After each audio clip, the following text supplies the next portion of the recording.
This is the ginger vanilla spice extract, page 142, Art of Extract Making. First time. This is the first one. Here we go. We're just getting started, meaning. Yeah, this is not a change time we made it. No, this is our first phase of this recipe. Yes, this isn't a change extract. Thank you. It's brand new. It's one of my favorite extracts because it is so versatile. It goes into this conversation we've been having. This is the one that I keep right next to the stove because I do put this over seared proteins. I also put it in over stir fries. That ginger and vanilla is just it's wonderful, as well as putting it in your tea. It's pretty simple because it's just the ginger and then the Tanzanian beans. And so if you're wanting to make it a little more complex, I've got one here that has cloves in it, in rum. And so you can add to those flavors of the ginger and the vanilla, but I wanted to just start here so you can, it's just a little bit more versatile. It can go into more things when you just have fewer ingredients. Yeah, if you look at the progression of extract making for us, I think if you were like telling our story chronologically, it starts with like Madagascar beans and vodka. And then you go to different beans and vodka. And then you go to different beans and bourbon. And then you kind of expand on the spirits. And then you start blending your beans. It's sort of like phase 3, where all of a sudden it's like a Tahitian bean and a Mexican bean in the same one with a vodka, and let's see how that goes. Then it's the blended beans and the different spirits.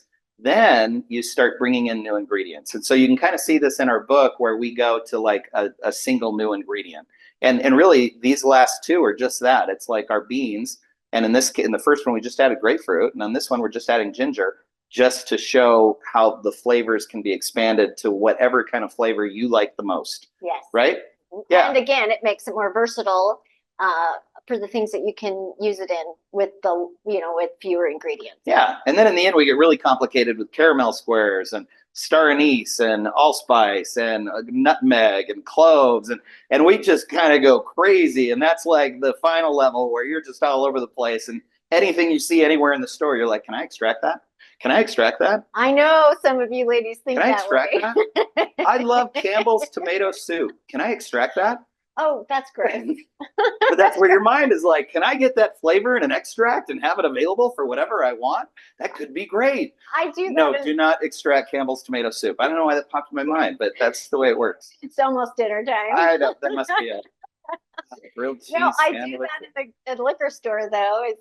I'll go through the aisles. It's almost like a little trip I get to go on, and I just wander and I look at the different stuff, and I'm like, is that a new flavor? Maybe I need to put that with that, and then I start just going, and before I know it, I've got a new spirit and a new concoction to come up with. Yes, so we have a friend, and we can put the camera. You're going to start slicing the beans, right? Yep, I am. So while you're slicing the beans, we have a friend who is she would call herself an amateur chocolatier. We think she is like a professional chocolatier.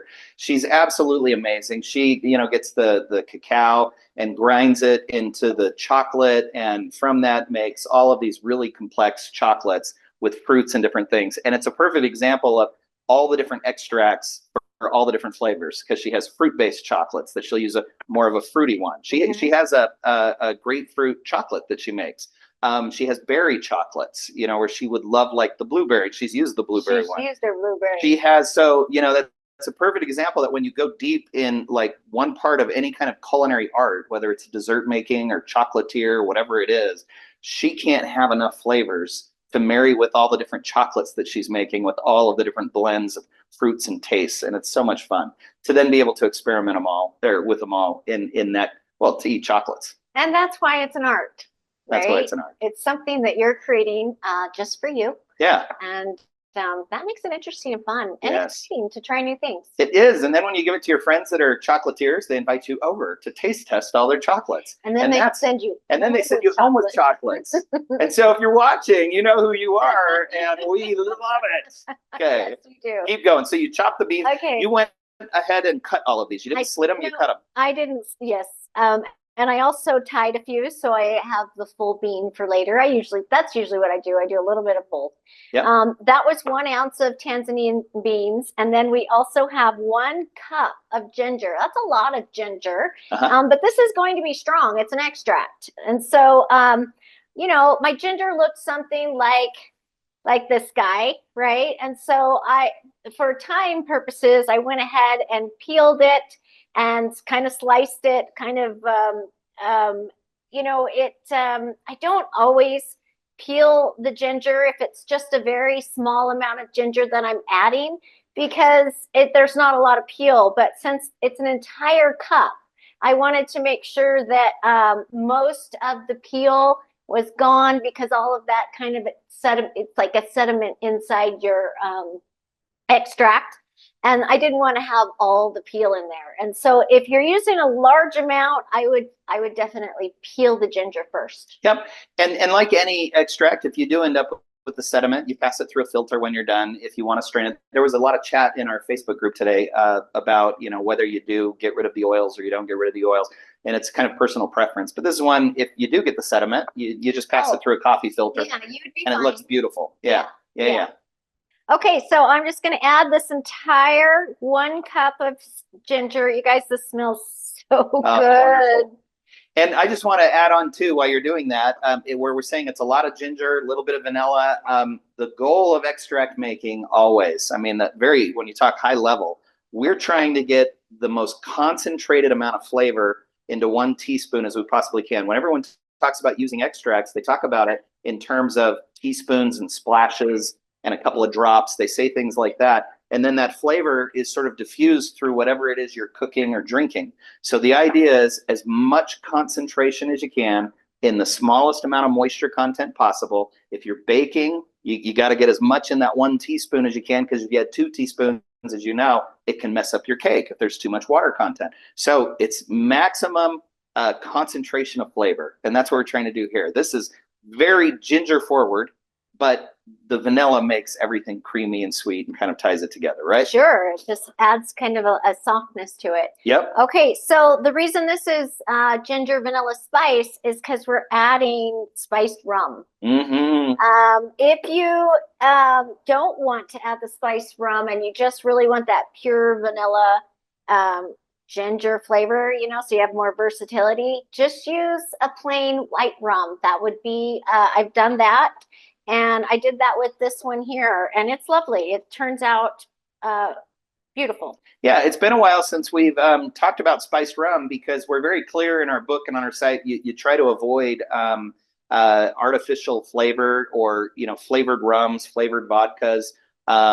Boy, that just smells wonderful as you're pouring it out. It's like, there's that smell again. This is one of our favorites, that is, especially in the stir fry. But we usually recommend against it. And really, when I'm thinking of that, the brand that comes to mind is like Smirnoff. Smirnoff has like a cucumber vodka, a raspberry vodka. They have a vanilla vodka. They've got all these different flavors, and most of them are like artificial flavors. And quite frequently, like Blue Chair Bay, I think it is, that has like a coconut rum. A lot of those vodkas and flavored rums, their alcohol content is really low. They're down to like 20%. It's like 40 proof. And so there's 2 cautions whenever you're using flavored rums or spirits of any kind. One, if you want to use it because you just like the taste, double and triple check that proof to make sure that you're somewhere between, you know, the 70 and the 100 proof, which is 35 to 50% alcohol. And then 2, double check the ingredient panel and see if it's using natural or artificial ingredients. We had an experience with a vanilla flavored vodka, and we're like, this will be like double in our early days. This will be like double fold vanilla, because it's a vanilla flavored vodka, and we'll add vanilla beans, and it's going to be like 10 times the vanilla. And it was like metallic. It really, there was an off taste to it, definitely. Right? Yeah, it doesn't work that way. It didn't, and it was an artificially flavored one. And so be very careful when you get into the world of flavored spirits.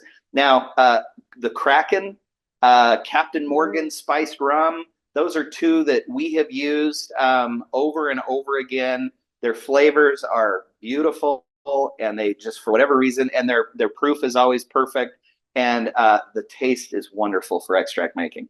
Well, and that being said, if you have flavors that you enjoy, I'll use them. Use them. That was just what we have come across.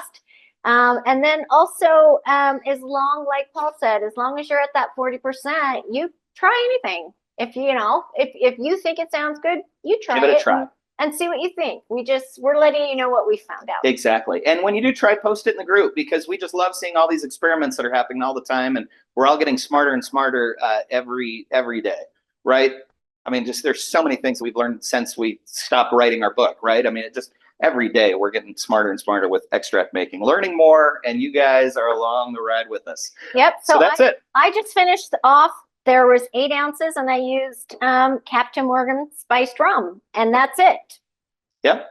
And the smell is already absolutely amazing. No, it doesn't smell wonderful. So, and this one here is a 35%, 70 proof. So it's just spot on. It's right on the money of what we need. So you just always want to make sure that you check that, and you're using the right proof and alcohol content. Okay. So that's it. Done.